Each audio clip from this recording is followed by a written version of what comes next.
Congress party అధికారంలోకి వచ్చిన తర్వాత మొత్తం తెలంగాణలోని 33 జిల్లాల్లో 119 అసెంబ్లీ నియోజకవర్గాల పరిధిలో బీఆర్ఎస్ పార్టీ శ్రేణుల మీద, కార్యకర్తల మీద, సోషల్ మీడియాలో పోస్టులు పెడుతున్నటువంటి వాళ్ళ మీద, అందరి మీద అడ్డగోలుగా కేసులు బనాయిస్తూ చాలా చోట్ల దాడులు చేస్తూ కాంగ్రెస్ పార్టీ నాయకులు, కార్యకర్తలు ఇష్టారీతిన తెగబడుతున్నటువంటి తీరు చాలా దుర్మార్గం. గతంలో మేము డీజీపీ గారికి కూడా ఈ అంశానికి సంబంధించి బీఆర్ఎస్ పార్టీ ప్రతినిధుల బృందం వచ్చి కంప్లైంట్ కూడా ఇవ్వడం జరిగింది. రాష్ట్ర వ్యాప్తంగా చాలా చోట్ల ఈ దాడులు జరుగుతూ ఉంటే, ఈ రకమైనటువంటి ఘోరాలు జరుగుతూ ఉంటే పోలీసు శాఖ నిమ్మకు నీరెత్తినట్టుగా వ్యవహారం చేయడం చాలా దుర్మార్గం, చాలా దారుణం అని చెప్పి కూడా చాలా సందర్భాల్లో రాష్ట్ర డీజీపీ గారి దృష్టికి తీసుకొచ్చినాం.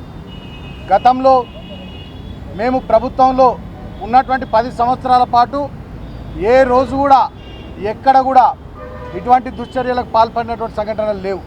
కానీ ఇవాళ రాష్ట్ర వ్యాప్తంగా చాలా దుర్మార్గంగా మా పార్టీ శ్రేణుల మీద, నాయకుల మీద దాడులు చేస్తూ ఉన్నారు.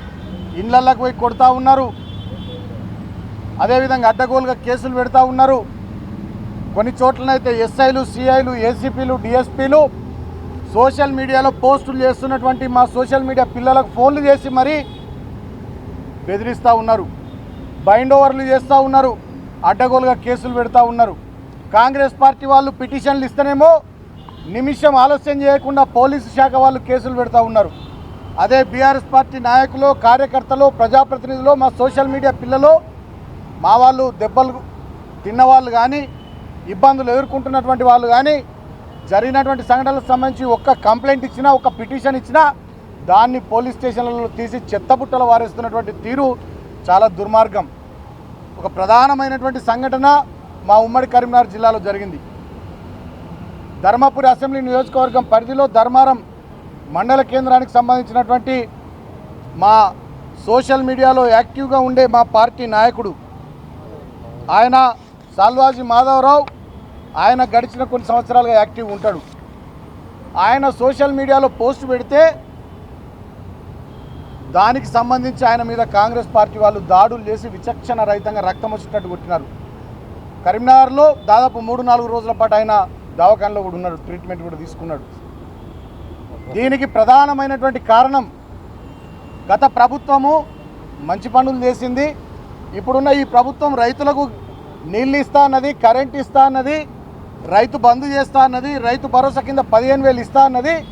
కానీ అధికారంలోకి వచ్చి రైతుల్ని పట్టించుకుంటలేరని ఒక పోస్టు పెట్టినందుకు ధర్మపురి శాసనసభ్యుడు అయినటువంటి అడ్లూరి లక్ష్మణ్ కుమార్ గారి మనుషులు, అదేవిధంగా గతంలో ఆ ప్రాంతం నుంచి ఎంపీగా ఉన్న వివేక్ గారు, ప్రస్తుతం చెన్నూరు ఎమ్మెల్యే, వాళ్ళ కొడుకు వాళ్ళ పెద్దపల్లి ఎంపీగా పోటీ చేస్తూ ఉన్నాడు. వాళ్ళ మనుషులు వాళ్ళ అండదండలతోని విచక్షణ రహితంగా ఈయనను కొట్టి మళ్ళీ ఉల్టా ఈయన మీదనే SC/ST అట్రాసిటీ కేసు పెట్టి ఈయనని వాళ్ళ కరీంనగర్ జైలుకు పంపేయడం జరిగింది.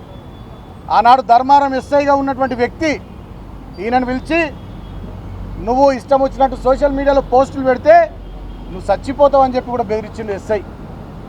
అధికార పార్టీకి తొత్తులుగా కొమ్ముగాస్తున్నారు పోలీసు వాళ్ళు.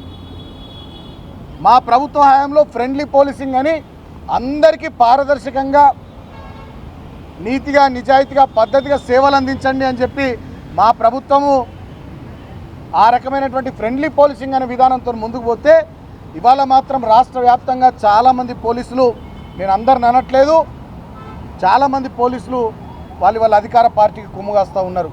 నేను చెప్తా ఉన్న పోలీస్ సోదరులను కూడా ఆలోచించమని కోరుతా ఉన్నాం. మేము బీఆర్ఎస్ పార్టీ పక్షాన అధికారం ఎవరికి శాశ్వతం కాదు. 10 సంవత్సరాలు మేము కూడా అధికారంలో ఉన్నాం. ఎల్లకాలం కాంగ్రెస్ పార్టీ కూడా అధికారంలో ఉండదు. అధికారం ఎవరికి శాశ్వతం కాదు. అన్ని రికార్డు చేస్తూ ఉన్నాం. రాష్ట్ర వ్యాప్తంగా 12,000 పైచిలకు గ్రామ పంచాయతీలు కానీ, మున్సిపాలిటీలు కానీ, మున్సిపల్ కార్పొరేషన్లు కానీ 33 జిల్లాలకు సంబంధించి ఎవరెవరు అత్యుత్సాహం ప్రదర్శిస్తూ ఉన్నారో అన్ని రికార్డు చేస్తూ ఉన్నాం. ఖచ్చితంగా భవిష్యత్తులో ఏం జరగాలో అది జరుగుతుంది. ఇది కూడా మేము తెలియజేస్తూ ఉన్నాం. ఎందుకంటే మా కార్యకర్తలను ఇబ్బంది పెడితే, మా నాయకుల్ని ఇబ్బంది పెడితే, మా ప్రజాప్రతినిధులను ఇబ్బంది పెడితే డెఫినెట్గా మేము కూడా చూస్తూ చేతులు కట్టుకొని ఊరుకోలేం. అట్లుండం. నిన్ననే కేసీఆర్ గారు జోగిపేట సభలో చాలా స్పష్టంగా రాష్ట్ర డీజీపీ గారికి కూడా చెప్పడం జరిగింది.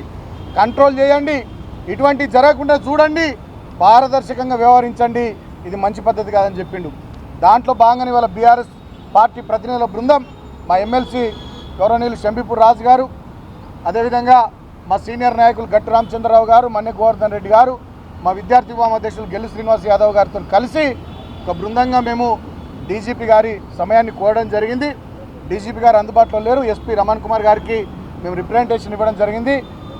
ఏదైతే అట్రాసిటీ కేసు పెట్టి మా మాధవరావు మీద అన్యాయమైనటువంటి కేసు పెట్టి ఆయనను జైలుకు పంపించిండ్రో ఇది కరెక్ట్ పద్ధతి కాదు. ఇటువంటి జరగకుండా చర్యలు తీసుకోవాలి. రాష్ట్ర వ్యాప్తంగా ఎన్ని పోలీస్ స్టేషన్లలో బీఆర్ఎస్ పార్టీ శ్రేణులు మేము కంప్లైంట్లు ఇచ్చినామో వాటి మీద కూడా కేసులు పెట్టాలి, తగిన విచారణ జరిపించాలి. మేము ఇచ్చిన పిటిషన్లనేమో తీసి చెత్తబుట్టలలో వారేస్తున్నారు పోలీస్ శాఖ వాళ్ళు. కాంగ్రెస్ పార్టీ నాయకులు ఫోన్ చేయగానే కేసులు పెడతా ఉన్నారు. ఇది దుర్మార్గం అని చెప్పి వారికి కూడా చెప్పడం జరిగింది. పారదర్శకంగా పద్ధతిగా అందరికీ సమానంగా డాక్టర్ బాబాసాహెబ్ అంబేద్కర్ ఇచ్చినటువంటి రాజ్యాంగం ప్రకారం విలువలతో కూడినటువంటి విధానాన్ని అవలంబించాలని పోలీసు శాఖ వారిని మేము కూడా కోరడం జరిగింది. భవిష్యత్తులో డెఫినెట్గా మా పార్టీ శ్రేణులకు మేము పూర్తి స్థాయిలో అండగా ఉంటాం. త్వరలోనే కేసీఆర్ గారి బస్సు యాత్ర కూడా ప్రారంభం కాబోతూ ఉంది. డెఫినెట్గా ఈ కాంగ్రెస్ పార్టీ మెడలు వంచడానికి ఈ దాడులు చేస్తున్నటువంటి కాంగ్రెస్ పార్టీ గుండాగిరి దౌర్జన్యాన్ని ఈ పార్లమెంట్ ఎన్నికల సందర్భంలో ప్రజల దృష్టికి తీసుకొని పోవడానికి ఖచ్చితంగా మేము కూడా తగిన కార్యక్రమాలు చేస్తాం. గతంలో 10 సంవత్సరాల్లో మేమే అనుకుంటే ఇవాళ ఎవ్వరు కూడా ఇట్లుండే పరిస్థితి లేదు. కానీ మేము అట్లా అనుకోకుండా రాష్ట్ర అభివృద్ధి, ప్రజల సంక్షేమం, నియోజకవర్గాల అభివృద్ధి, రైతాంగానికి ఎట్లా నీళ్ళు ఇవ్వాలి, ఇతర వర్గాలకు ఎట్లా సహకారాన్ని అందించాలనే ఆలోచనతో మేము పోయినాం తప్ప ఎక్కడ కూడా పిచ్చి పిచ్చి పనుల మీద మేము దృష్టి పెట్టలే. వాళ్ళ కాంగ్రెస్ పార్టీ ప్రభుత్వాన్ని కూడా కోరుతూ ఉన్నాం, మీరు కూడా ఆలోచన చేయండి, మీ పద్ధతులను మానుకోండి, ఆత్మవిమర్శ చేసుకోండి, పాలన మీద దృష్టి పెట్టండి, ప్రతీకారాల మీద కాదు పరిపాలన మీద దృష్టి పెట్టాలని రాష్ట్ర ముఖ్యమంత్రిని నేను కోరుతా ఉన్నా. కక్షల మీద కాదు, ఈ రాష్ట్రం కరువు బారిన పడకుండా రైతాంగం మీద శ్రద్ధ పెట్టాలని కోరుతా ఉన్నా. కక్ష కార్పణ్యాలతోని రైతుల పొలాలు ఎండబెట్టుడు కాదు, కాళేశ్వరం నుండి నీళ్లు తీసుకొచ్చి రైతుల పొలాలు నారుమల్లు దడపాలని ముఖ్యమంత్రి రేవంత్ రెడ్డిని నేను కోరుతా ఉన్నా. ఇవాళ మా బీఆర్ఎస్ పార్టీ యువకుల మీద దాడులు చేయించుడు కాదు, అక్రమ కేసులు పెట్టుడు కాదు, నువ్వు జాబ్ క్యాలెండర్ సంవత్సరంలో 2 లక్షల ఉద్యోగాలు భర్తీ చేస్తానన్నటువంటి దాని మీద దృష్టి పెట్టాలని కోరుతా ఉన్నా. ఇవాళ మా యువకుల మీద దాడులు చేయించి రక్తం వచ్చేటట్టు కొట్టించుడు కాదు, నువ్వు చెప్పిన నిరుద్యోగ భృతి 4,000 రూపాయలు రాష్ట్ర యువతకు ఇచ్చే పని మీద శ్రద్ధ పెట్టాలని నేను కోరుతా ఉన్నా.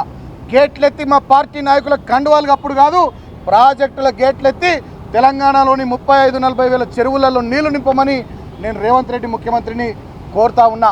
ఇవాళ మా పార్టీ గుర్తు మీద గెలిచిన ఎమ్మెల్యేలను నీ పార్టీలో చేర్చుకున్నాడు కాదు, ఇవాళ మా మహిళా తల్లులకు నువ్వు ఇస్తా అన్న 2,500 ప్రతి నెల ఇచ్చుడు మీద, పెన్షన్లు పెంచి 4,000 ఇస్తా అన్న విషయం మీద, అదేవిధంగా రైతు రుణమాఫీ 2 లక్షల మీద, ప్రతి ఊర్లో ఇల్లు కట్టిస్తా అన్న అంశం మీద, వీటి మీద శ్రద్ధ పెట్టాలి, దృష్టి పెట్టాలని రేవంత్ రెడ్డిని నేను ఈ సందర్భంగా కోరుతా ఉన్నా. కాంగ్రెస్ పార్టీ ఈ మూర్ఖపు విధానాలు, ఈ అనాలోచిత పద్ధతులు, అనాగరిక చర్యలు ఈ రకంగానే చేపట్టి ఎట్లా పడితే అట్లా వాళ్ళు ప్రశ్నించే జర్నలిస్టుల మీద దాడులు చేస్తూ ఉన్నారు, ప్రశ్నించే బీఆర్ఎస్ పార్టీ నాయకులు కార్యకర్తల మీద దాడులు చేస్తూ ఉన్నారు, సోషల్ మీడియాలో పోస్టులు పెట్టేటటువంటి వాళ్ళ మీద దాడులు చేస్తూ ఉన్నారు. ఈ రకమైనటువంటి సంస్కృతి గతంలో తెలంగాణలో ఎప్పుడు లేదు. దీని నుంచి బయటకు రావాలి కాంగ్రెస్ పార్టీ, పరిపాలన మీద శ్రద్ధ పెట్టాలని నేను కోరుతా ఉన్నా. ఈ రకమైనటువంటి దుర్మార్గాన్ని కొడిగడుతున్నటువంటి కాంగ్రెస్ పార్టీకి ఖచ్చితంగా ఈ పార్లమెంట్ ఎన్నికల్లో ఒక చురుకు తొలగించాలని నేను తెలంగాణ ప్రజలకు కూడా విజ్ఞప్తి చేస్తూ ఉన్నా.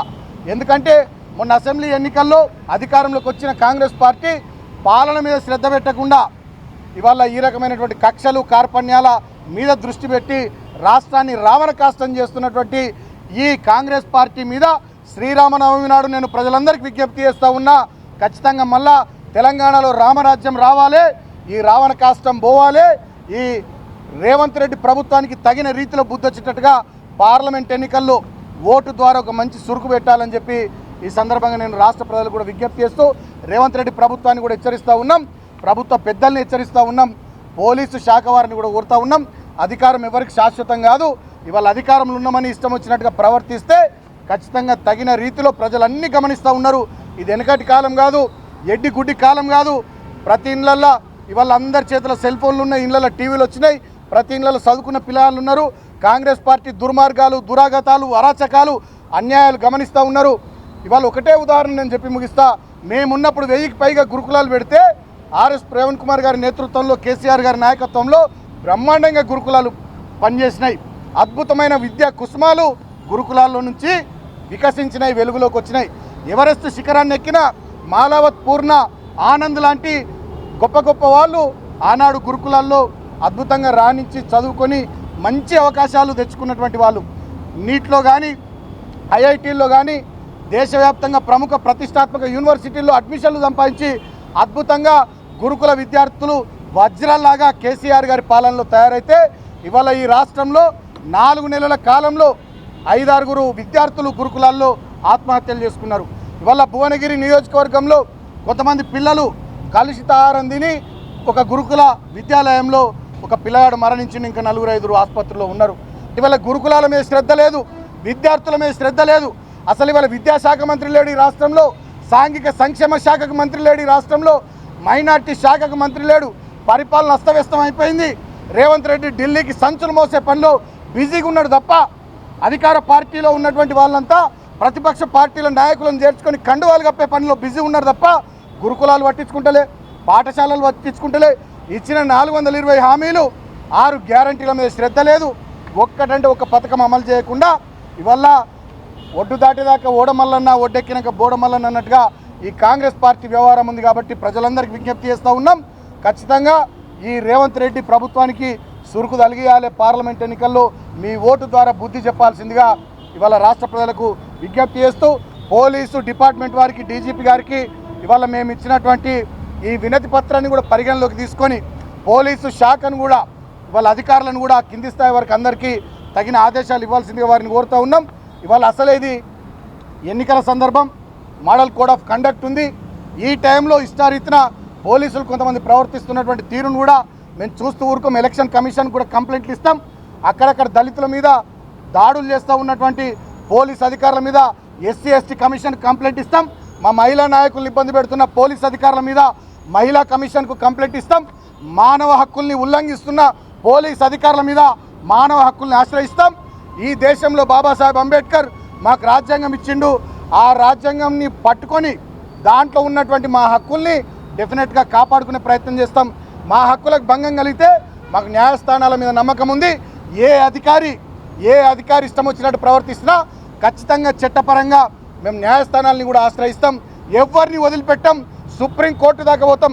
ఇవాళ అధికారం ఉంది అని కాంగ్రెస్ పార్టీ అడుగులకు మడుగులొత్తుతూ వాళ్ళకు తొత్తులుగా మారేటటువంటి అధికారుల విషయంలో నేను హెచ్చరిక చేస్తూ ఉన్న మా బీఆర్ఎస్ పార్టీ పక్షాన ఖచ్చితంగా అవసరమైతే సుప్రీంకోర్టు దాకా పోతాం.